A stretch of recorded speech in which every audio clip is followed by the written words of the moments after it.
Welcome back. Today we are day 10 of our 24-day Advent series, Let Earth Receive Her King. O little town of Bethlehem.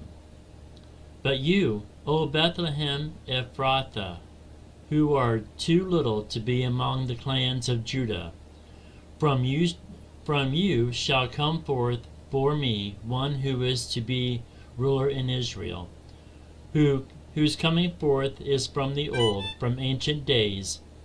And he shall stand and shepherd his flock in the strength of the Lord, in the majesty of the name of the Lord his God. And they shall dwell secure, for now he shall be great in the ends of the earth, and he shall be their peace. Micah 5, verses 2, 4, and 5.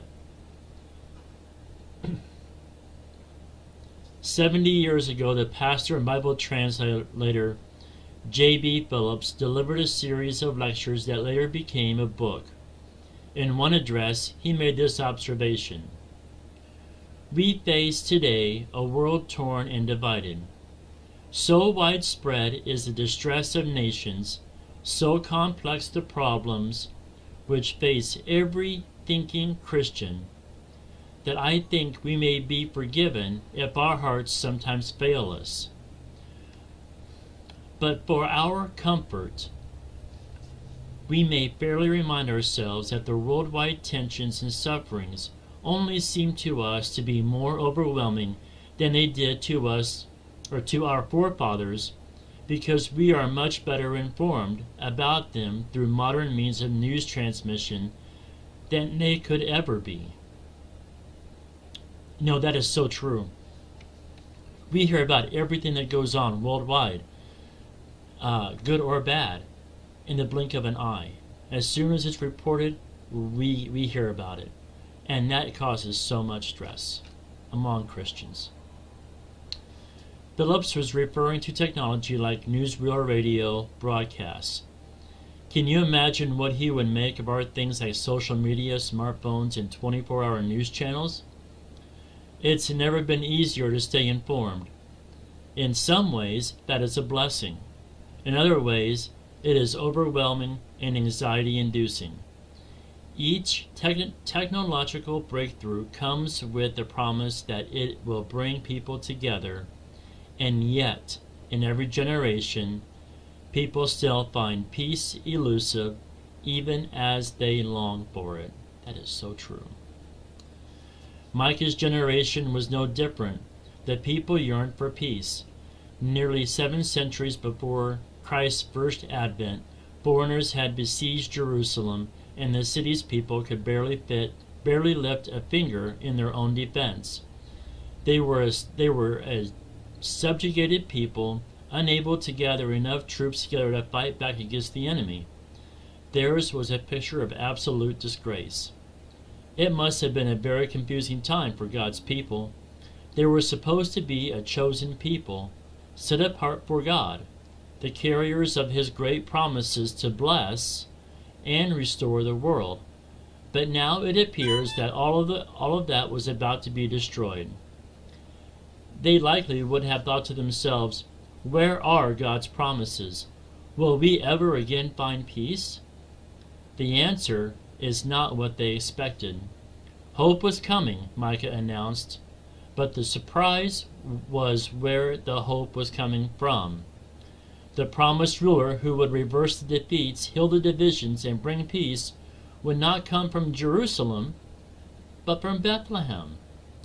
Jerusalem was the royal city, the location of the temple, and the primary geographic focus of God's people. Bethlehem, on the other hand, would not have been on anyone's radar. It was too little to be among the clans of Judah. It wouldn't have made their top 100 list, let alone the top 10. Yet the significance of Bethlehem is found in its insignificance. Think about the rest of the Bible story. We realize that this makes perfect sense. This is how God works. When Goliath taunted the people of Israel, the strong and brave soldiers of Israel fled. Instead, God used a small, insignificant shepherd boy from Bethlehem, of all places, with 5 stones and a sling, to deliver God's people. This is God's way. Now, Micah announced once more a shepherd king would come from the little town of Bethlehem. He would stand in the place of authority, shepherd his flock in the strength of Yahweh, and grant security to those who trust in him. In him, Micah said, God's people would finally find lasting peace. This is not a message for anyone who wants to be accepted and believed by the masses would ever invent. Yet it was into this insignificant place that the Messiah came to rule.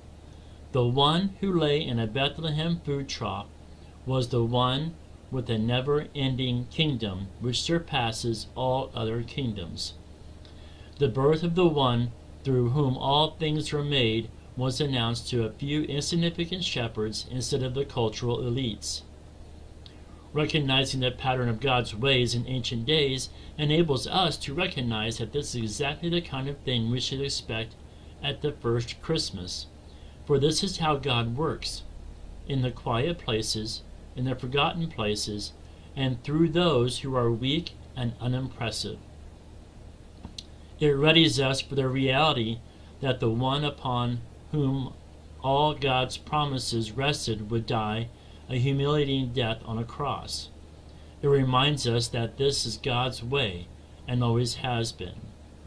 And it changes the way we look at our own lives. I have a little booklet called 5 Minutes of Peace. It tells the story of a mother elephant who just wants 5 minutes of peace away from her children. But as soon as she accepts or attempts to get peace, more chaos ensues. This is surely something that every mother can identify with. In the midst of chaos, we long for a few moments of respite, but it frequently seems unattainable. Look around, and you'll see that the true peace appears to be virtually absent, globally, nationally, locally, and personally. Even just 5 minutes peace is beyond us in our world, let alone lasting peace. Is your life this Christmas marked in one way or another by fractured relationships, financial distress, personal loss, or other disappointments? If so, here is good news for you. In Jesus, the Messiah who was born in this little town of Bethlehem, you will find genuine, lasting peace. This peace is first and foremost with God Himself, and then it is with ourselves and within our relationships and communities. As we learn to reflect the God of peace in the way we approach tensions, difficulties, and conflicts. God is at work, often in unseen by most and unreported in the scrolling media channels, just as in Micah's day and just as in Jesus' day. But this is a world into which the Messiah, the Prince of Peace, has come to bring this supernatural and eternal peace to all who trust in Him.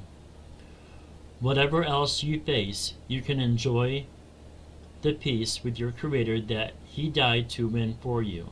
Then, knowing you are at peace with the only one whose opinion matters eternally, you will be able to walk out into your world to seek, by His grace, to live at peace.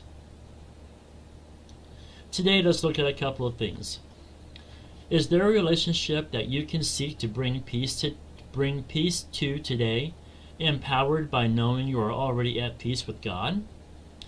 Does the truth that God works in the quiet and forgotten places through those who are weak and unimpressive need to humble you a little or raise you up a little? O little town of Bethlehem, how still we see thee lie. Above thy deep and dreamless sleep, the silent stars go by. Yet in thy darkness streets shineth the everlasting light. The hopes and fears of all the years are met in thee tonight. For Christ is born of Mary, and gathered all above. While mortals sleep, the angels keep their watch of wondering love.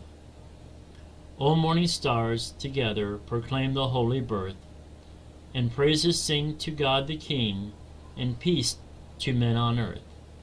how silently, the wondrous gift is given. So God imparts to human hearts the blessing of his heaven. No ear may hear his coming, but in this world of sin, where meek souls will receive him still, the dear Christ enters in. O holy child of Bethlehem, descend to us, we pray. Cast out our sin and enter in. Be born in us today.